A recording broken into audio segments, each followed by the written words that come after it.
Now bond के अंदर जो मेजर और इम्पॉर्टेंट टाइप ऑफ बॉन्ड है that is ionic and covalent bond. तो आयनिक बॉन्ड की ज़्यादा डिस्कशन हम करेंगे सॉलिड्स के चैप्टर में। इस चैप्टर में हम कोवलेंट बॉन्डिंग को डिटेल में डिस्कस करेंगे। नाउ सबसे इम्पॉर्टेंट बात कि जब हमारे पास दो एटम्स एक दूसरे के साथ ज्वाइन करते हैं और इनके दरमियान बॉन्ड बनता है तो ये कन्वर्ट हो जाते हैं इनटू अ मॉलिक्यूल। अब जब दो एटम्स सेपरेट थे तो इनकी प्रॉपर्टीज़ सेपरेट थी। अब जब इन्होंने मॉलिक्यूल बनाया है तो इनकी प्रॉपर्टीज़ डिफरेंट हो गई हैं। अब अगर हमारे पास मॉलिक्यूल बना है तो मॉलिक्यूल के अंदर नई काफ़ी सारी प्रॉपर्टीज़ आती हैं, जिसमें शामिल है मॉलिक्यूल के अंदर बॉन्डिंग कैसे हुई है, कैसे दो एटम्स ने एक दूसरे के दरमियान बॉन्ड बनाया है। देन नेक्स्ट इंपॉर्टेंट प्रॉपर्टी जो मॉलिक्यूल के अंदर आती है that is shape of molecule, कि मॉलिक्यूल की शेप कैसी होगी, इसमें एटम्स किस पॉइंट पे एक दूसरे के साथ अरेंज्ड होंगे, बॉन्ड लेंथ कितनी होगी। देन नेक्स्ट इज़ मॉलिक्यूल का स्पेक्ट्रम कैसा होगा। Then next important thing is molecule का मैग्नेटिक प्रॉपर्टीज़ क्या होंगी। देन इसके अलावा हमारे पास मॉलिक्यूल कितना स्टेबल होगा। देन इसके अलावा मॉलिक्यूल की रिएक्टिविटी क्या होगी। तो ये जो सारी प्रॉपर्टीज़ मॉलिक्यूल के अंदर अराइज़ होती हैं ये बॉन्डिंग की वजह से अराइज़ होती हैं। तो अब अगर हम किसी थ्योरी ऑफ बॉन्डिंग की बात करते हैं कि अगर कोई ऐसी थ्योरी है जो बॉन्डिंग को एक्सप्लेन कर रही है तो एक परफेक्ट थ्योरी के लिए लाजमी है कि वो बॉन्डिंग के सारे एस्पेक्ट्स को एक्सप्लेन करे।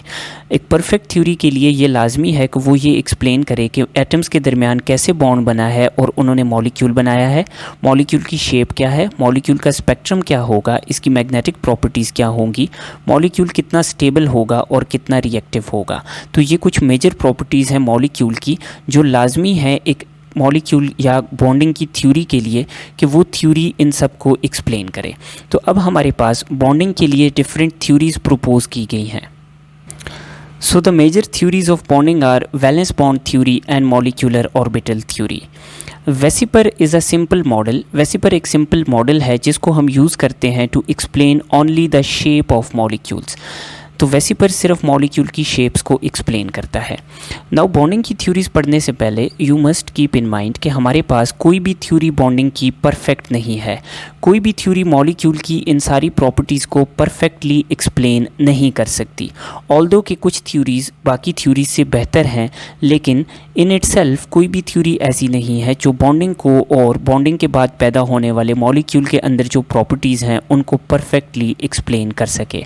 हर थ्योरी के अपने पोस्टुलेट्स हैं, हर थ्योरी का अपना एक वे ऑफ ऑपरेशन है या वे ऑफ एक्सप्लेनिंग मॉलिक्यूल्स है जिसके थ्रू वो मॉलिक्यूल को और मॉलिक्यूल की प्रॉपर्टीज़ को एक्सप्लेन करती है। तो हम सारी थ्योरीज़ को वन बाय वन डिटेल में स्टडी करते हैं और डिस्कस करते हैं कि ये मॉलिक्यूल की किस किस प्रॉपर्टीज़ को एक्सप्लेन करती हैं। So before moving on to the first theory that is VSEPR theory, हमें सबसे पहले ये पता होना चाहिए कि हम एक कोवलेंट मॉलिक्यूल को कैसे ड्रॉ करते हैं। हम कुछ एग्जांपल्स लेते हैं और उनके थ्रू सीखने की कोशिश करते हैं कि कैसे हम एक मॉलिक्यूल को ड्रॉ करेंगे। फर्स्ट मॉलिक्यूल है NH3। तो हमारे पास हर मॉलिक्यूल में एक एटम ऐसा होगा जिसको हम कहते हैं सेंट्रल एटम।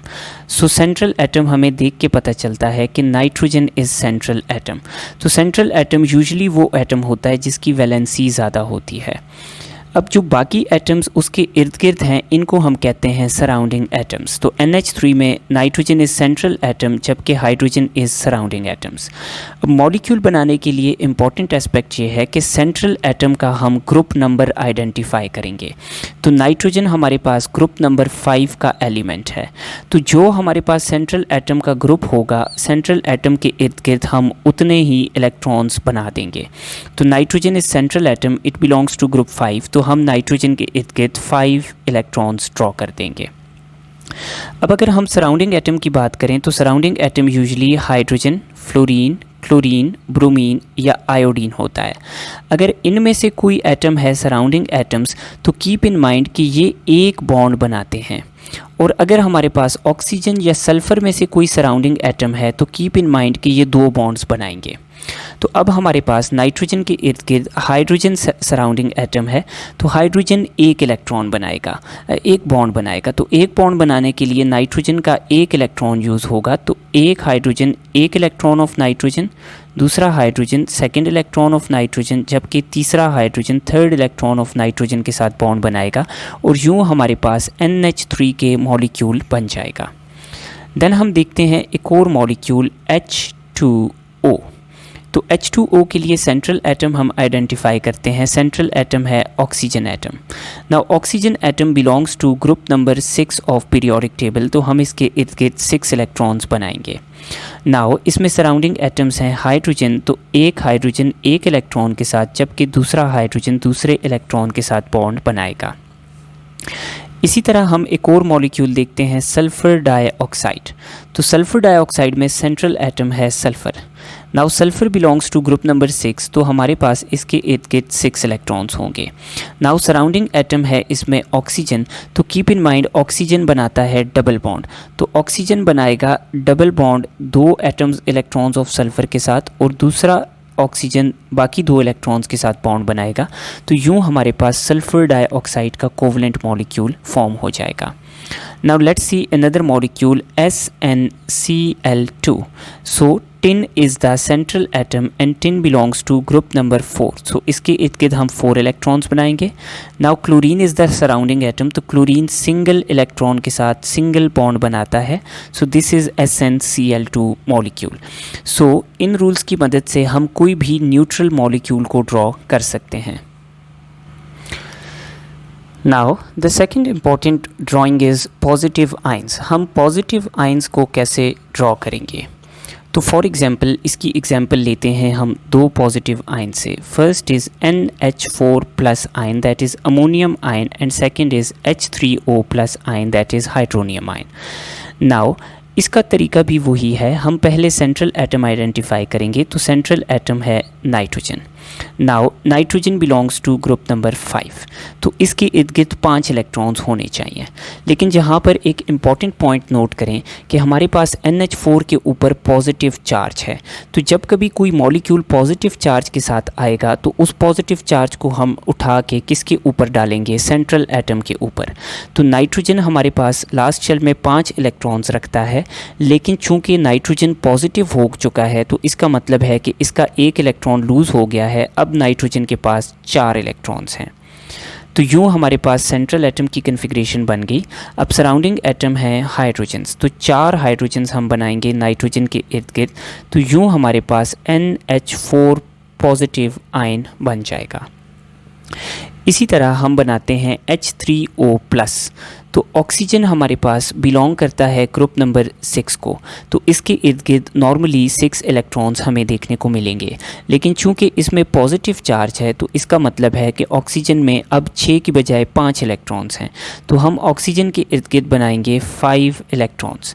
अब 5 इलेक्ट्रॉन्स में से 3 इलेक्ट्रॉन्स यूज़ होंगे 3 हाइड्रोजन्स के साथ बॉन्ड बनाने के लिए। तो यूँ हमारे पास H3O प्लस का आयन बन जाएगा। सो इस रूल के थ्रू हम किसी भी पॉजिटिव आयन को ड्रॉ कर सकते हैं। Now third important thing is कि हम एक नेगेटिव आयन को कैसे बनाएंगे।